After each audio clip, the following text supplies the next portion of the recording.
On m'a posé la question, c'est quelqu'un qui a apparemment une énorme bursite sur le moyen fessier, là, sur le côté ici. Énorme bursite qui est très douloureuse. C'est quelqu'un qui a fait des infiltrations, des ondes de choc, qui a très mal. Apparemment c'est gonflé, hein, c'est super gonflé. Et ça fait mal jusque dans le tibia, donc vraiment tout le long de la jambe jusqu'en bas quoi. Voilà, passé, je sais plus trop, mais je crois que c'est ça. Des douleurs horribles. Elle me dit mais qu'est-ce que je peux faire Bon, c'est une très bonne question. J'essaie d'y répondre. Dis-toi que la bursite, c'est une inflammation en fait sur le côté quoi. Donc je pense que faire des ondes de choc sur un endroit qui est inflammé, c'est pas une bonne idée. Les infiltrations, dans ce cas-là, vous entendrez souvent dire que les infiltrations c'est pas utile. Dans ce cas-là, c'est très utile, c'est très bien. Il fallait le faire, donc c'est très bien. C'est dommage que ça marche pas, mais ça signe quoi si ça marche pas les infiltrations? C'est à la fois un test et un exercice, hein. Un test et un traitement. Si ça marche pas, c'est que tu as une compression mécanique. Voilà. C'est une compression mécanique qui fait que ça va pas. Donc la question c'est quelle est la compression mécanique. Donc si tu as une bursite sur les moyens fessiers qui sont des stabilisateurs de hanche, ça veut dire qu'en réalité ils sont surchargés. Donc que tu ne bouges pas bien ta hanche. C'est tout.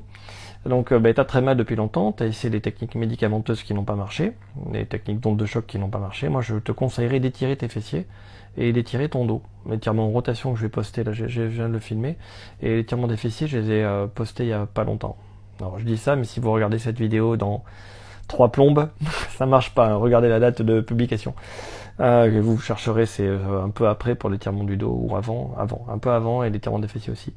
On voit l'étirement des fessiers, n'importe lequel, hein, où ça étire, et l'étirement du dos aussi. En fait, en étirant ton dos et tes fessiers, tu vas recentrer tes articulations, et sur le coup, tu vas moins mettre de contraintes sur tes muscles qui tiennent.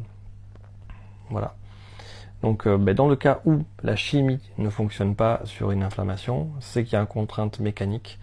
Ce qui pose problème, c'est que tu as dit que tu as mal jusque dans le tibia. Tu vois, alors j'espère que j'ai bien lu. Hein. Je crois que c'est ça. Hein. Dis-toi que si ça irradie jusqu'au tibia, ça peut être des douleurs de sciatique, d'écraser le nerf sciatique.